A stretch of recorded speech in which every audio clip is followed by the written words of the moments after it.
The Mali Empire was a monarchy in West Africa from 1226 to 1670. Founded by Sundiata Keita, Mali became famous for the wealth of its kings, especially Mansa Musa, who was known as the richest man that ever lived. Mali was also renowned for its historic city of Timbuktu, well known for its architectural monuments and its extensive collection of ancient manuscripts, which contain knowledge on various subjects such as astronomy, medicine, and history.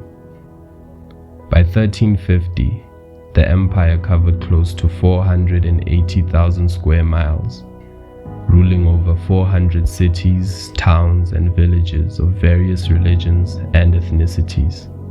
During this period, it was the second largest empire in the world.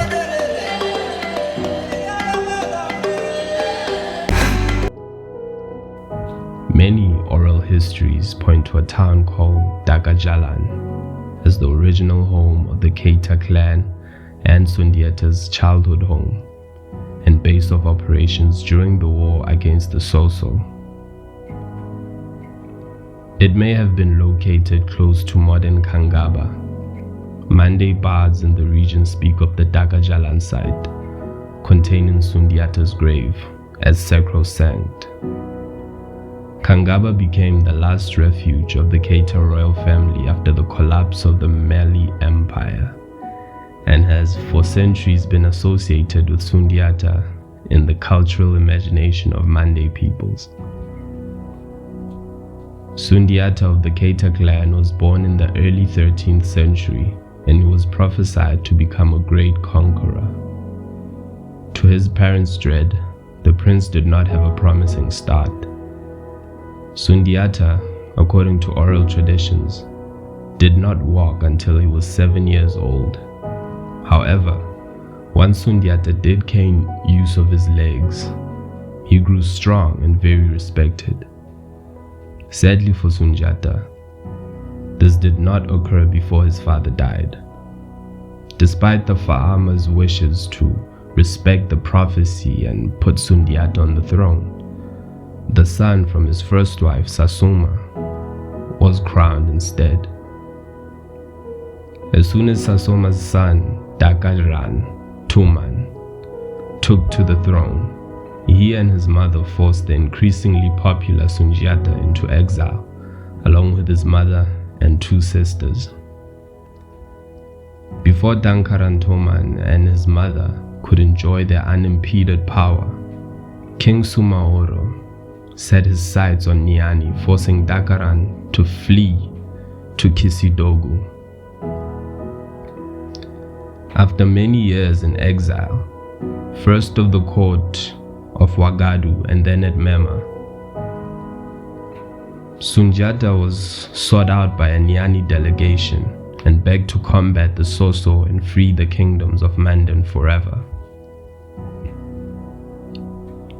Returning with the combined armies of Mema, Wagadu, and all the rebellious Mandinka city-states, Magan Sundiata led a revolt against the Kanyaga kingdom around 1234. The combined forces of northern and southern Mande defeated the Sosso army at the Battle of Kirina, then known as Krina, in approximately 1235.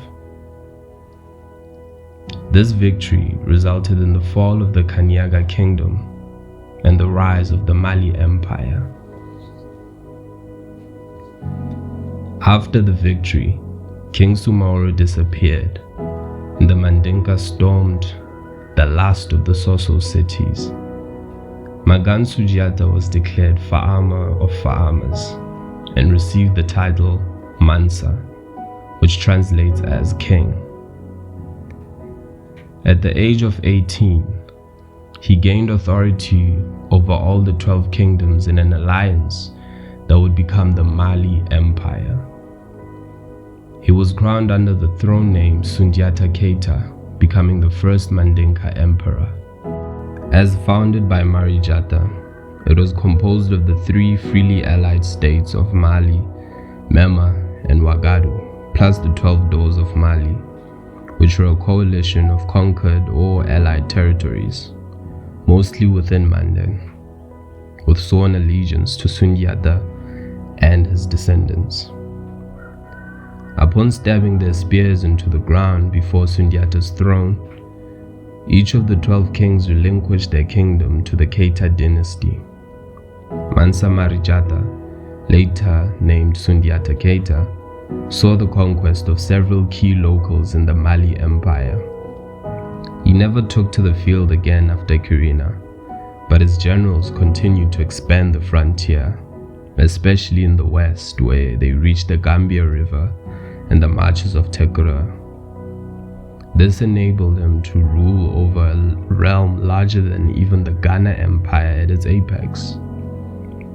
The Kurukan Foga put in place the social and economic reforms, including prohibitions of the maltreatment on prisoners and slaves, installing documents between clans which clearly stated who could say what about whom. Also, Sundiata divided the lands among the people, assuring everyone had a place in the empire, and fixed exchange rates for common products. The Mali Empire covered a larger area for a longer period of time than any other West African state before or since. What made this possible was the decentralized nature of administration throughout the state. Different oral traditions conflict with each other, as well as Ibn Khaldun, about the transfer of power following Sundiata's death. There was evidently a power struggle of some kind involving the Gbara or Great Council and Donson Ton or Hunter Guilds. Following Sundiata's death, oral historians agree with Ibn Khaldun in indicating that a son of Sundiata, named Yere Lincoln, took power as Sundiata's successor. Ibn Khaldun regarded Yere Lincoln as one of Mali's greatest rulers. He went on the Hajj during the reign of Mamluk Sultan Baibars. Yere Lincoln was succeeded by his brother Khalifa. Khalifa would shoot arrows at his subjects, so he was overthrown and killed. He was replaced by Abu Bakr, a son of Sundiata's daughter. Abu Bakr was the first and only Mansa to inherit through the female line, which has been argued to be either a break from tradition or a return to it. Then an enslaved court official, Sakura, seized power. Sakura was able to stabilize the political situation in Mali. Under his leadership, Mali conquered new territories and trade with North Africa increased. He went on the Hajj during the reign of Mamluk Sultan al-Nasir Muhammad and was killed in Tarjura on his way back to Mali. After Sakura's death, power returned to the line of Sundiata, with Yere Lincoln's grandson, Muhammad, who launched 2 voyages to explore the Atlantic Ocean. After the loss of the first expedition, Muhammad led a second expedition himself. He left Kanku Musa, a grandson of Sundiata's brother Mande in charge during his absence. Eventually, due to Muhammad's failure to return, Musa was recognized as Mansa. In 1307, Mansa Musa came to the throne after a series of civil wars and ruled for 30 years. During the peak of the kingdom, Mali was extremely wealthy.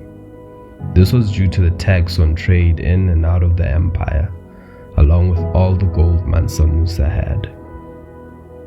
He had so much gold that during his Hajj to Mecca, the Mansa passed out gold to all the poor along the way. This led to an inflation throughout the kingdom. Mansa Musa also ran out of gold on the Hajj to Mecca, but was not concerned because he knew he had enough gold back in Mali to pay everyone he owed money to. Trade was a significant factor to the rise and success of Mali. Mansa Musa's reign is considered the golden age of the Mali Empire. He peacefully annexed Timbuktu in 1324 and transformed Sankore from an informal madrasa to a fully staffed university with the largest collections of books in Africa since the Library of Alexandria. The Sankore University was capable of housing 25,000 students and had one of the largest libraries in the world, with roughly 1 million manuscripts. The army of the Mali Empire used a wide variety of weapons depending largely on where the troops originated. Only the Sofa were equipped by the state, using bows and poisoned arrows. Free warriors from the north were usually equipped with animal hide shields and a stabbing spear that was called a tamba. Free warriors from the south came armed with bows and poisoned arrows. They also used flaming arrows for siege warfare.